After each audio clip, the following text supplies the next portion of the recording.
दोस्तों जय मसीह। आप सभी का प्रभु यीशु मसीह के नाम में बहुत बहुत स्वागत है 5 minutes Bible study with pastor Daniel Raj के।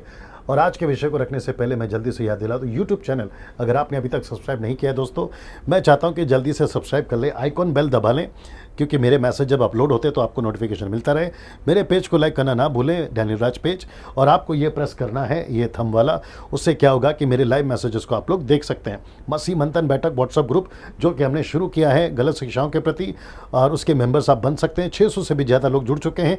मैं चाहता हूं कि आप भी जुड़ें जो अभी तक नहीं जुड़े हैं। आपको करना क्या है, इनमें से किसी एक नंबर पर कॉल करना है और उनसे आपको कहना है कि वो आपको इस ग्रुप में ज्वाइन करें। ये नंबर का स्क्रीनशॉट ले लीजिए ताकि आप उनको कॉल कर सकते हैं। नाउ आज का विषय दोस्तों बड़ा दिलचस्प है और मैं चाहता हूं कि बड़े ध्यान से देखिएगा। जी हाँ, ये रहा दोस्तों, 7 बातें आपको स्वर्ग जाने से रोक सकती है। मैं रिपीट करता हूं, 7 बातें आपको स्वर्ग जाने से रोक सकती हैं। वो 7 बातें क्या है, मैं आपके बीच में रखने जा रहा हूं ना। उसके पहले कुछ वचन बढ़वा देता हूं। इब्रानी किताब उसका 12 का 15 कहता है कि ध्यान से देखते रहो, ऐसा ना हो कि कोई परमेश्वर के अनुग्रह से वंचित रह जाए। दूसरा इब्रानियों का 12 का 28, इस कारण हम इस राज्य को पाकर जो हिलने का नहीं, उस अनुग्रह को हाथ से जाने ना दे। ये 2 वचन बताता है हमें सतर्क रहने को, वार्न करता है सावधान रहने को। अगर हम सतर्क या सावधान नहीं रहे तो दोस्तों हम स्वर्ग जाने से वंचित रह जाएंगे और उद्धार को खो सकते हैं। एक छोटा सा एग्जांपल, एक व्यक्ति था जिसने अपना उद्धार खो दिया। मैं बताता हूं कौन है। वो जागरूक ना होने के चलते उसके साथ में ये घटना घटी। याद रखो, न्यू टेस्टमेंट का है, यीशु के ज़माने का है। जानना चाहोगे कौन है? जी हाँ दोस्तों, उसका नाम है यहूदा इस्करियोत। यीशु का चेला था, 12 में इसकी गिनती थी, लेकिन क्योंकि वो जागरूक नहीं था अपने उद्धार के प्रति, अपने जीवन के प्रति, कुछ चांदी के लालच के छक्के के चलते लालच में आकर उसने जो है यीशु मसीह के साथ में ऐसा काम किया जिसके चलते उसका उद्धार खो गया। आज वो स्वर्ग में नहीं है, वो अनंत काल के नरक में। याद रखो, मसीह जीवन जितना आसान है उतना सतर्क रहना भी कहता है, सावधान रहने को भी कहता है। मसीह यीशु ने खुद कहा है कि चौड़ा रास्ता विनाश को पहुंचाता है, सकरा रास्ता जीवन को पहुंचाता है, लेकिन सकरे रास्ते में बहुत सारे लोग नहीं आएंगे, कम ही लोग आएंगे। तो आपकी गिनती अगर सकरे रास्ते में है तो आपको ये 7 बातों से बचना है। मैं आपके बीच में रखने जा रहा हूं। वो 7 क्या है? सबसे पहला, धन का लालच। मैं रिपीट करता हूं, धन का लालच। मत्ती की किताब उसका 19 का 23, तब यीशु ने अपने चेलों से कहा, मैं तुमसे सच कहता हूं कि धनवान का स्वर्ग के राज्य में प्रवेश करना कठिन है। ये जो शब्द लिखा है ना, कठिन है। मत्ती की किताब उसका 6 का 9, पर जो धनी होना चाहते हैं वे ऐसी परीक्षा और फंदे में और बहुतेरे व्यर्थ हानिकारक लालसाओं में फंसते हैं जो मनुष्य को बिगाड़ देती है और विनाश के समंदर में डुबा देती है। ना दोस्तों, मैं चाहता हूं कि अब ये 2 वचनों से समझ में आता है कि हमें धन का लालची नहीं होना है।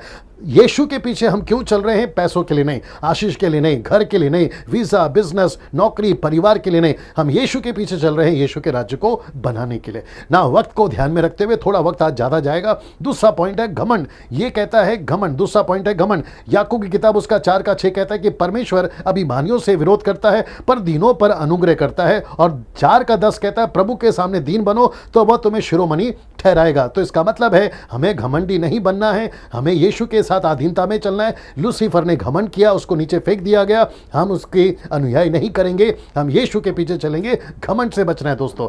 ना मैं इसमें अगर एक और चीज जोड़ दूं, आप क्या हैं? प्रीचर हैं, वर्शिपर हैं, म्यूजिशियंस हैं, आप जो भी हैं, आपको किसी भी चीज का घमंड नहीं करना है, क्योंकि जो कुछ आपको मिला है वो सब प्रभु की ओर से मिला है। ना दोस्तों, तीसरा ये है आलस या लेजीनेस।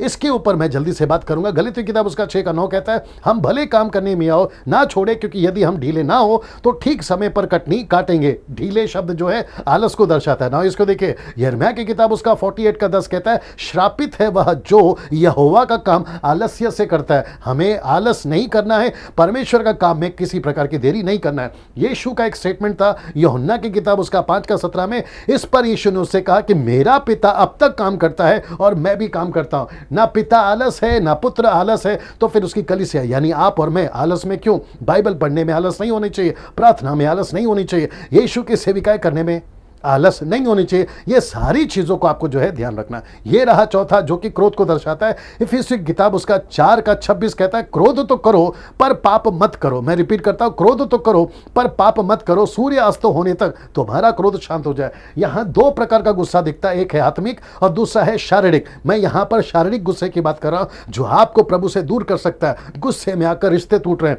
गुस्से में आकर चर्च को छोड़ रहे हैं, गुस्से में आकर पास्टर से रिश्ता तोड़ रहे हैं, गुस्से में आकर यहां तक कि यीशु को भी लोग छोड़ रहे हैं। ये गुस्सा आपको अनंत काल के लिए नरक में डाल सकता है। ये गुस्सा आपको स्वर्ग से वंचित कर सकता है। ये गुस्सा आपको यीशु से अलग कर सकता है, आपके उद्धार से आपको वंचित कर सकता है। बहुत सावधान रहिएगा ना, क्योंकि याकूब की किताब उसका 1:19 कहता है, हे मेरे प्रियो भाइयों, ये बात तुम जानते हो, इसलिए हर एक मनुष्य सुनने के लिए तत्पर और बोलने में धीरा और क्रोध करने में धीमा हो। ये देखिए, क्रोध करने में धीमा हो। सब उपदेश की किताब उसका 7:9 कहता है, अपने मन में उतावली से क्रोध ना हो, क्योंकि क्रोध मूर्खों ही के हृदय में रहता है। जो मूर्ख है उसके हृदय में क्रोध रहता है ना। पांचवा, अनाज्ञाकारिता, डिसओबीडियंस। ये पहला यूहन्ना उसका 2:4 कहता है, बड़े ध्यान से सुनिए, जो कोई ये कहता है कि मैं उसे जान गया हूं और उसकी आज्ञाओं को नहीं मानता, वह झूठा है और उसमें सत्य नहीं है। ये वचन आप समझ गए होंगे। मैं चाहता हूं कि छठवें पे जल्दी से जाए। छठवां कहता है जलन। आज बहुत सारी चीज़ों में लोगों को जलन है, किसी की तरक्की में जलन है। कुछ लोग कहते हैं ये मुझसे बेहतर बोलता है, ये मुझसे बेहतर बोलता है। कोई कहता है पौलुस का है, कोई कहता है अपोलुस का है। कुरिन्थियों के कलीसिया में ये चलता था। ऐसी जलन जिसको डहा भी कहते हैं, ये गलत है, मसीहत में नहीं होनी चाहिए। और जलन के चलते आप पाप कर सकते हैं, आपके साथ गलतियां हो सकती है, आप प्रभु से दूर हो सकते हैं, अपने उद्धार से दूर हो सकते हैं। कुछ लोग कहते हैं मेरे सब्सक्राइबर ज़्यादा है, कोई कहते हैं मेरे तो तुम्हारे से भी ज़्यादा है, कोई कहता है मेरा गाना बहुत अच्छा है, कोई कहता है उसका गाना इतना अच्छा नहीं है। ये जलन जो है ना, उसी के चलते ये होता है। नीति वचन उसका 14:30 क्या कहता है, शांत मन तन का जीवन है, परंतु मन के जलने से हड्डियां भी जल जाती है। जलन के चलते आप बीमार हो सकते हैं, आप मर सकते हैं, आप कमजोर हो सकते हैं। और ये चीज जलन जो है आपको प्रभु से दूर कर सकती है ना। फिलिप्पी की किताब 2:3 कहता है, विरोध या झूठी बढ़ाई के लिए कुछ ना करो, पर दीनता से एक दूसरे को अपने से अच्छा समझो। ये जो जलन जिसके अंदर नहीं होगी वो दूसरे को अच्छा कहेगा, जिसमें जलन होगी वो दूसरे को बुरा कहेगा। जलन से बचिए और स्वर्ग जाने से अपने से वंचित ना होइए, बल्कि प्रभु के राज्य में चलिए, जलन से बचिए। ये रहा 7वां, जो है आखिरी और बहुत ही खतरनाक है। ये आपको 90% नहीं, 100% नहीं, 1,00,000% प्रभु से दूर कर सकता है, और वह है व्यभिचार। इब्रानियों की किताब उसका 12:14, सबसे मेल मिलाप रखो, उस पवित्रता के खोजी हो जिसके बिना कोई प्रभु को कदापि ना देख सकेगा। पवित्रता क्या है जिसके बिना नहीं देख सकते? पहला थिस्सलुनीकियों 4:3 कहता है, क्योंकि परमेश्वर की इच्छा यह है कि तुम पवित्र बनो। याद रखो, उसकी इच्छा है कि तुम पवित्र बनो, अर्थात व्यभिचार से बचे रहो। इसका मतलब है आपको व्यभिचार से बचे रहना है, उस पवित्रता के खोजी होना है जिसके बिना कदापि कोई प्रभु को देख नहीं पाएगा। दोस्तों, मैं आपको फिर से याद दिला दूं, ये जो 7 बातें हैं आपको ध्यान रखना है। मैं चाहता हूं कि इस वीडियो को जितना हो सके शेयर करिए, अपने जीवन को इस बातों से जो है अपने आप को संवारिए, इन 7 बातों को स्टडी करिए, अपने जीवन को उसके अनुसार ढालिए। अगले वीडियो के साथ फिर मुलाकात होती है। नमस्ते।